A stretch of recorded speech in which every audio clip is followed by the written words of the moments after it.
prvom dueli privítali žltomodrí Bratislavčanov z Ružinova, ktorí hrali viac ako polovicu stretnutia s domácimi vyrovnanú partiu. Prvá tretina sa skončila aj napriek peknému hokeju na oboch stranách bez gólov. Prvýkrát sa puk v bránke ocitol až v 24. minúte, keď hostujúceho gólmana po asistenciách Franka a Fedora prekonal Junáš. O necelých 13 minút však bolo vyrovnané, nepozornosť domácej obrane využil Fabok. Hostia sa však dlho z gólu neradovali. Už o 39 sekúnd si po Junasovom prieniku nešťastne zrazili puk do vlastnej bránky a bolo 2-1. Tento moment bol v zápase zlomový. Ružinovský odpor definitívne poľavil a do konca druhej časti hry zvyšovali postupne na rozdiel 2 gólov Šechný a na 4-1 svojím 20. presným zásahom v sezóne Gajdoš. V záverečnej tretine mali Kežmarčania už jasne hru pod svojou kontrolou.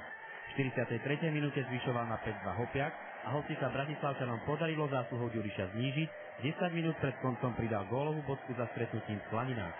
Kežmarok zvíťazil nad Ružinovom 6-2. V predposlednom domácom dueli základnej časti sa Jastraby proti Humennému predstavili už aj s trojicou čerstvých posíl obranných radov, Kočičanom Bodnárom, Trnavčanom Kloknerom a Ďurákom zo Slovana Bratislava.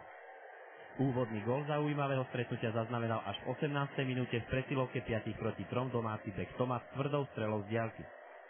Pol minúty pred koncom prvého dejstva sa rovnako počas početnej prevahy, tentoraz o jedného hráča, z presného zásahu radoval Šechný. V 7. minúte prostrednej tretiny dokázali Humenčania zásluhou Martina Gajdoša znížiť, no od necelých 9 minút sa druhým gólom v zápase zastavil Richard Šechný. Ani v poslednej tretine nebola núdza o sľubné akcie na oboch stranách, ktoré sa však väčšinou končili v bezpečí lapaček výborne chytajúcich brankárov. Nízky váh definitívne na kežmarskú stranu naklonili až 2 úspešné príležitosti v záverečnej 10-minútovke. Najprv do čierneho po Junasovej prihrávke trafil Frank a 31 sekúnd pred sirénou stanovil konečné skóre na 5-1 pre Ski Park Marcinko.